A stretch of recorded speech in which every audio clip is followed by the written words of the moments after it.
Di video kali ini saya akan sharing ke teman-teman semua mengenai saya yang divonis gagal ginjal di usia muda, yaitu 22 tahun.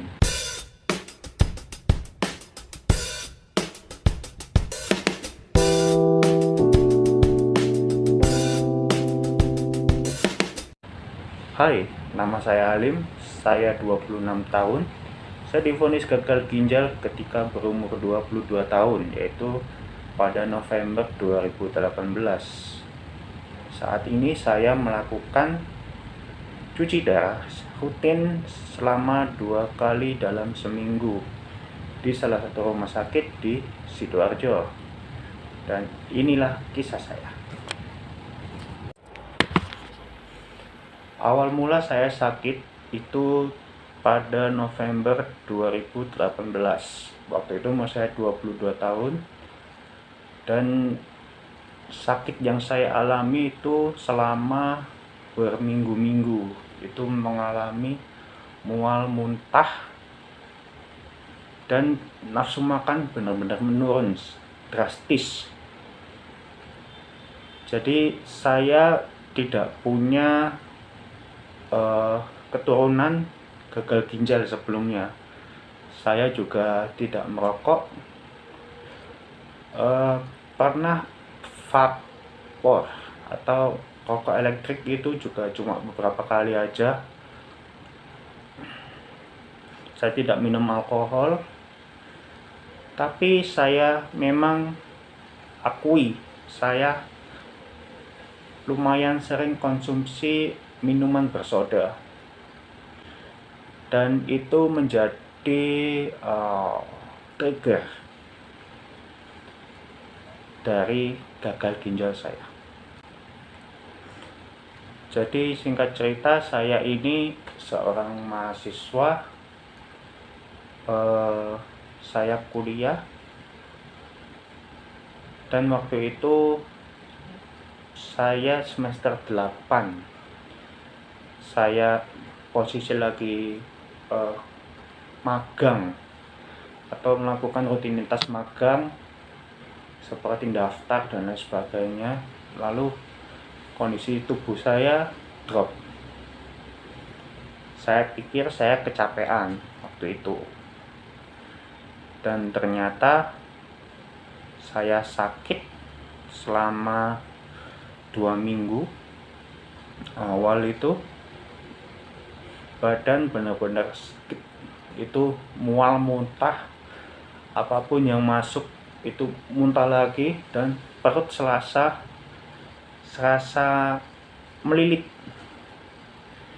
melilit sakit.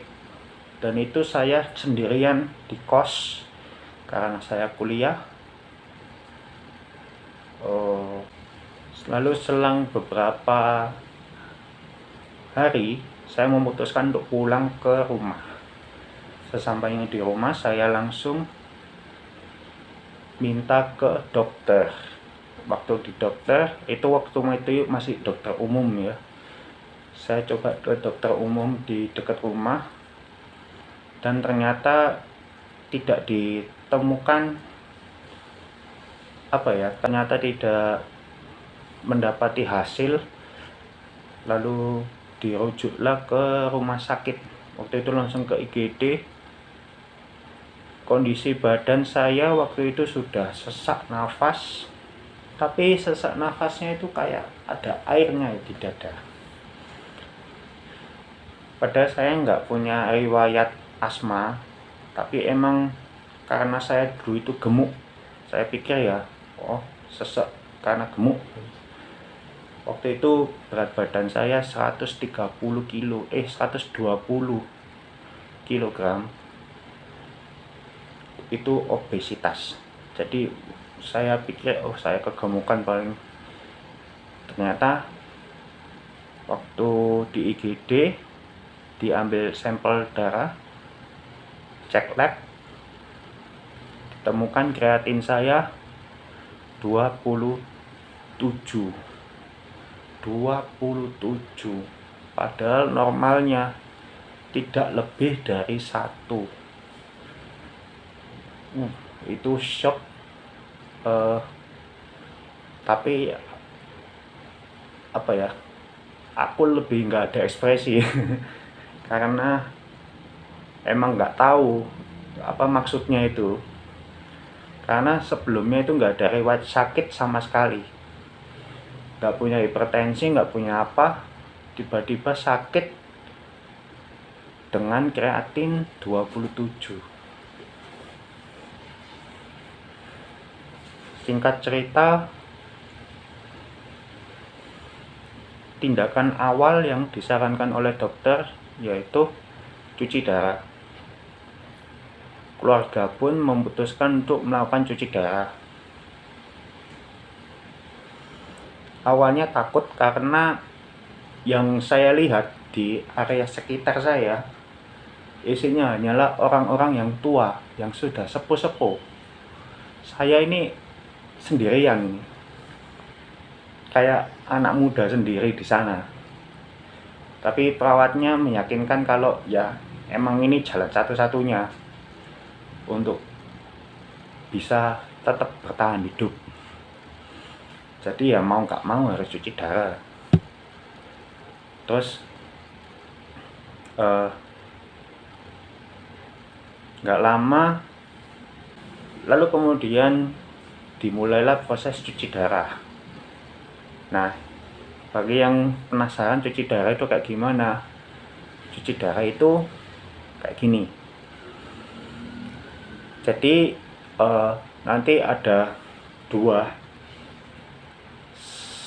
selang atau 2 jarum suntik, yaitu untuk vena dan arteri.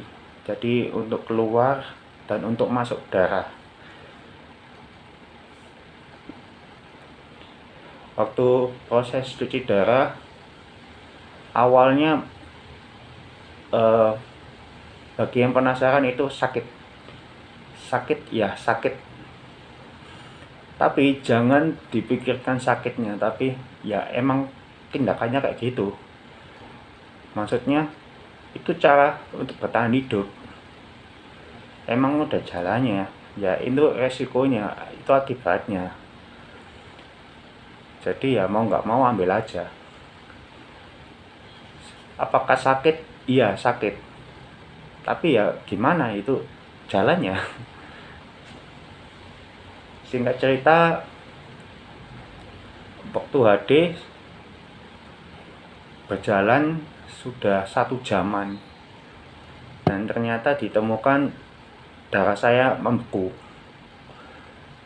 Jadi HB yang sebelumnya 14 waktu awal cuci darah dan beku, lalu saya nggak kuat ngeblank, sempat blank waktu itu di sekitar 1,5 jaman. Ternyata darahnya beku dan HB saya turun dari 14 menjadi 7, itu sangat banyak.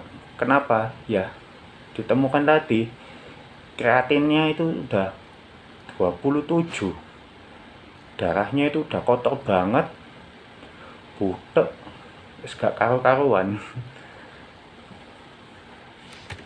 Itu tapi waktu itu setelah cuci darah